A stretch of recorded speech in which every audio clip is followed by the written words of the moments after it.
ओम शांति।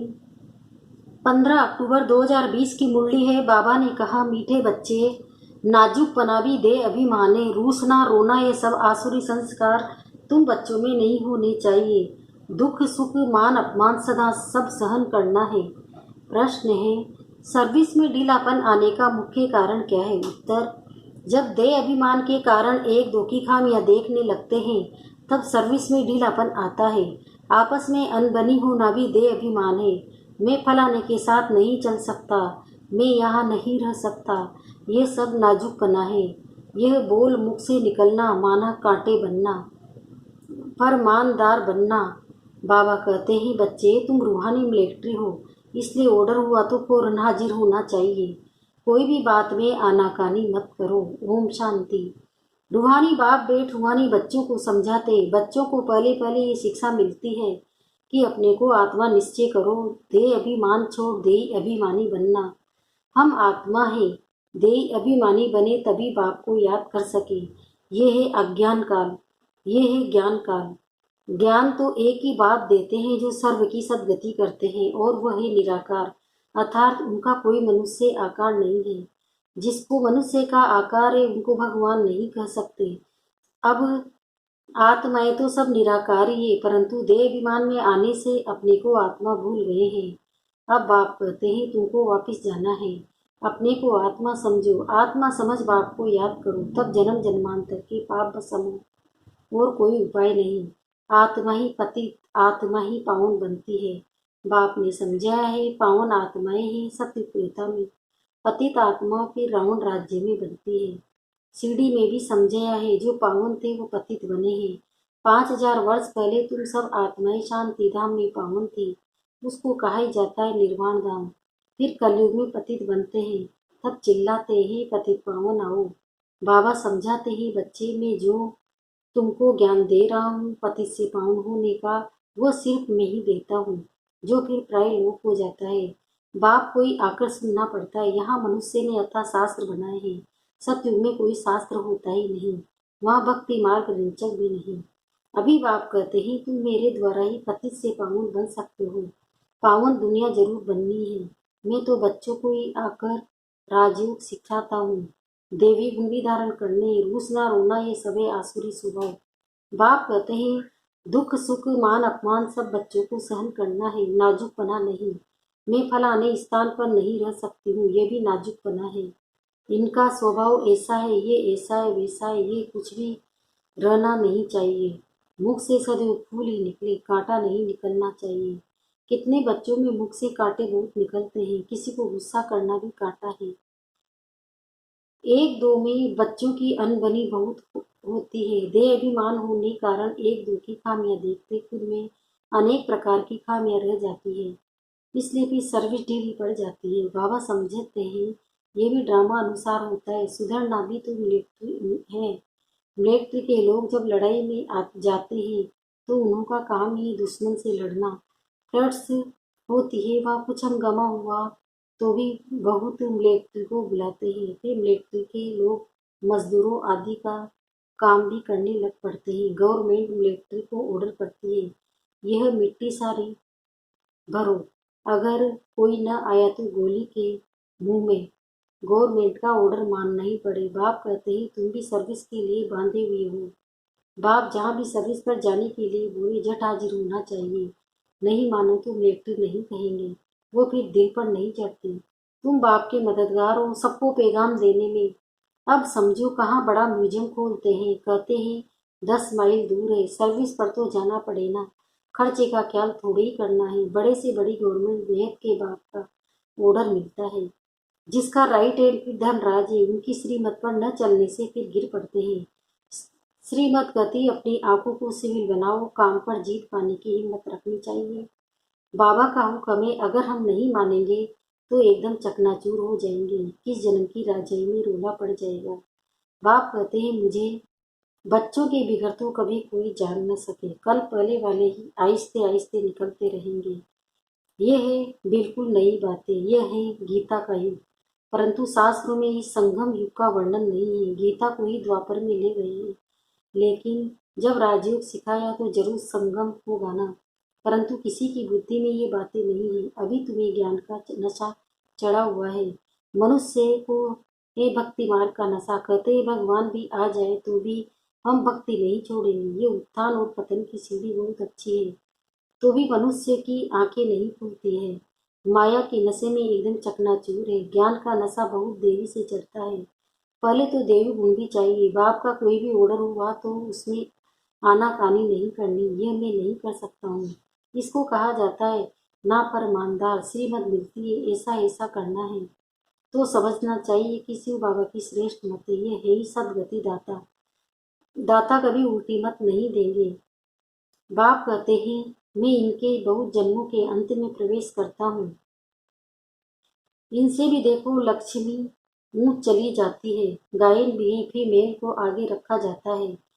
पहले लक्ष्मी फिर नारायण यथा राजा रानी तथा प्रजा हो जाती है। तुमको भी ऐसा श्रेष्ठ बनना है। इस समय तो सारी दुनिया में रावण राज्य है। सभी कहते हैं राम राज्य चाहिए। अब ये संगम, अब इन लक्ष्मी नारायण का राज्य था तो रावण राज्य नहीं था। फिर चेंज कैसे होती है ये कोई नहीं जानते। सभी घोर अंधियारे में समझते हैं। कलयुग तो अभी छोटा बच्चा है, रेल रेगड़ी पहन रहा है, तो मनुष्य और ही नींद में सोए हुए हैं। ये रूहानी नॉलेज रूहानी बाप ही रूहों को देते हैं। राजयोग भी सिखलाते हैं। कृष्ण को रूहानी बाप नहीं कहेंगे। वो ऐसे नहीं कहेंगे कि हे रूहानी बच्चों ये भी लिखना चाहिए। रूहानी नॉलेज फुल बाप स्पिरिचुअल नॉलेज रूहानी बच्चों को देते हैं। बाप समझाते हैं दुनिया में सभी मनुष्य हैं देह अभिमानी। मैं आत्मा हूँ ये कोई नहीं जानते। बाप कहते हैं कि किसी की भी आत्मा लीन नहीं होती। अभी तुम बच्चों को समझाया जाता है दशहरा दीपावली क्या है। मनुष्य जो भी पूजा आदि करते हैं सब ब्लाइंड पेंट की, क्योंकि जिसको गुड्डी पूजा कहा जाता है, पत्थर पूजा कहा जाता है। अभी तुम पारस बुद्धि बनते हो तो पत्थर की पूजा नहीं कर सकते हो। चित्रों के आगे जाकर माथा टेकते हैं। कुछ भी समझते नहीं। कहते भी है ज्ञान भक्ति और वैराग्य। ज्ञान आधा कल्प चला फिर भक्ति शुरू हुई। अब तुमको ज्ञान मिलता है तो भक्ति से वैराग्य आ जाता है। ये दुनिया ही बदलती है। कलयुग में भक्ति है, सतयुग में भक्ति होती नहीं है। वहाँ है पूज्य। बाप कहते हैं बच्चे तुम माथा क्यों टेकते हो। आधा कल्प तुमने माथा भी घिसाया, पैसे भी गंवाए, मिला कुछ भी नहीं।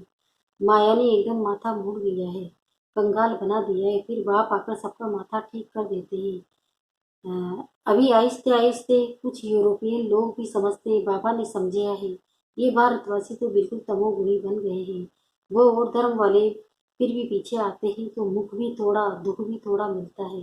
भारतवासियों को सुख बहुत तो दुख भी बहुत है। शुरू में ही कितने धनवान एकदम विश्व के मालिक होते हैं, और धन वाले कोई पहले थोड़े ही धनवान होते हैं। पीछे वृद्धि को पाते पाते अभी आकर धनवान हुए हैं। अब फिर सबसे भिखारी भी भारत बना है। अंध अंध श्रद्धालु भी भारत में है। ये भी ड्रामा बना हुआ है। बाप कहते हैं मैंने जिसको हेविन बनाया वह हेल बन गया है। मनुष्य बंदर बुद्धि बन गए हैं। उनको मैं आकर मंदिर लायक बनाता हूँ। विकार बड़े कड़े होते हैं। क्रोध मिलता है कितना है। तुम्हारे में कोई क्रोध नहीं होना चाहिए। बिल्कुल मीठे शांत अति मीठे बनो। ये भी जानते हो फोटो में कोई निकलते हैं राजाई पद पाने वाले।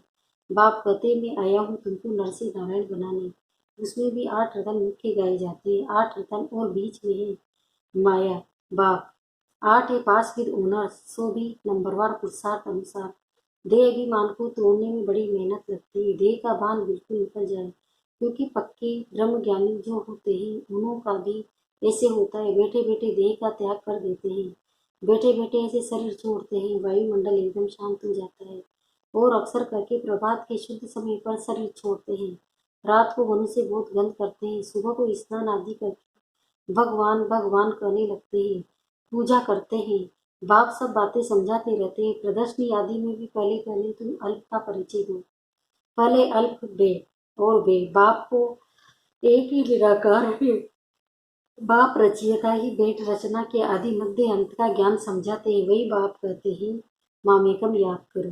देह के संबंध छोड़ अपने को आत्मा समझ मामेकम याद करो। बाप का परिचय तुम देंगे फिर किसी को हिम्मत नहीं रहेगी प्रश्न उत्तर करने की। पहले बाप का निश्चय पक्का हो जाए तब बोलो। 84 जन्म ऐसे लिए जाते हैं। चक्र को समझ लिया, बाप को समझ लिया, फिर कोई प्रश्न उठेगा नहीं। बाप का परिचय देने बिगर बाकी तुम तिल तिल करते हो। तो उसमें तुम्हारा टाइम बहुत वेस्ट हो जाता है, गले ही घुट जाते हैं। पहली पहली बात अल्प की उठाओ, तिल तिल करने से समझ थोड़ी सकते हैं। बिल्कुल सिंपल रीति और धीरे से बेट समझाना चाहिए। जो दही अभिमानी होंगे वही अच्छा समझा सकेंगे। बड़े बड़े म्यूजियम में अच्छे अच्छे समझाने वालों को मदद देनी पड़े। थोड़े रोज अपना सेंटर छोड़ो, मदद देने आ जाना। पिछाड़ी में सेंटर संभालने कोई को बिठा दो। अगर गद्दी संभालने लायक कोई को आप समान नहीं बनाया है तो बाप समझेंगे कोई काम की नहीं, सर्विस नहीं की। बाबा को लिखते हैं सर्विस छोड़ कैसे जाएं। अरे बाबा हुक्म करते हैं फलानी जगह प्रदर्शनी सर्विस पर जाओ। अगर गद्दी लायक किसी को नहीं बनाया है तो तुम किस काम के। बाबा ने हुक्म किया झट भागना चाहिए। महारथी ब्राह्मणी उनको कहा जाता है। बाकी तो सब एक घोड़े सवार प्यादे, सबको सर्विस में मदद देनी है। इतने वर्ष से तुमने किसी को आप समान नहीं बनाया है तो क्या करते थे। इतने समय में मैसेंजर नहीं बनाया है तो जो सेंटर संभाले। कैसे कैसे मनुष्य आते हैं जिनसे बात करने का भी अकल चाहिए। मुरली भी जरूर पढ़नी है अथवा सुननी है। मुरली नहीं पढ़ी गोया एबसेंट पड़ गई। तुम बच्चों को सारे विश्व पर घेराव डालना है। तुम सारे विश्व की सेवा करते हो ना। पति दुनिया को पावन बनाना ये घेराव डालना है ना। सभी को मुक्ति जीवन मुक्ति धाम का रास्ता बताना है, दुख से छुड़ाना है। अच्छा मीठे मीठे से खिलते बच्चों प्रति माता पिता बाप दादा का याद प्यार और गुड मॉर्निंग। रूहानी बाप की रूहानी बच्चों को नमस्ते। हम रूहानी बच्चों की भी रूहानी माता पिता बाप दादा को याद प्यार गुड मॉर्निंग। नमस्ते नमस्ते नमस्ते। शुक्रिया बाबा शुक्रिया आपका पद्मा पदम शुक्रिया। धारणा के मुख्य सार है। पहला है बहुत मीठे शांत अति मीठे स्वभाव का बनना है। कभी भी क्रोध नहीं करना है। अपनी आंखों को बहुत बहुत सिविल बनाना है। दूसरा है बाबा जो हुक्म करे उसे फौरन मानना है। सारे विश्व को पति से पावन बनाने की सेवा करनी है अर्थात घेराव डालना है। वरदान अपने महत्व कर्तव्य को जानने वाले सदा जागती ज्योति भव। आप बच्चे जग की ज्योति हो। आपके परिवर्तन से ही विश्व का परिवर्तन होना है।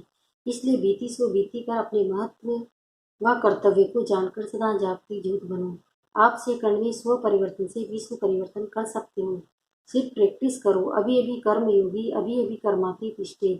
जैसे आपकी रचना कछुआ सेकंड में सब अंग समेट लेता है, जैसे आप मास्टर रचेता समेटने की शक्ति के आधार से सेकंड में सर्व संकल्पों को समाकर एक संकल्प में स्थित हो जाओ। स्लोगन लवलीन स्थिति का अनुभव करने के लिए स्मृति विस्मृति की युद्ध समाप्त करो।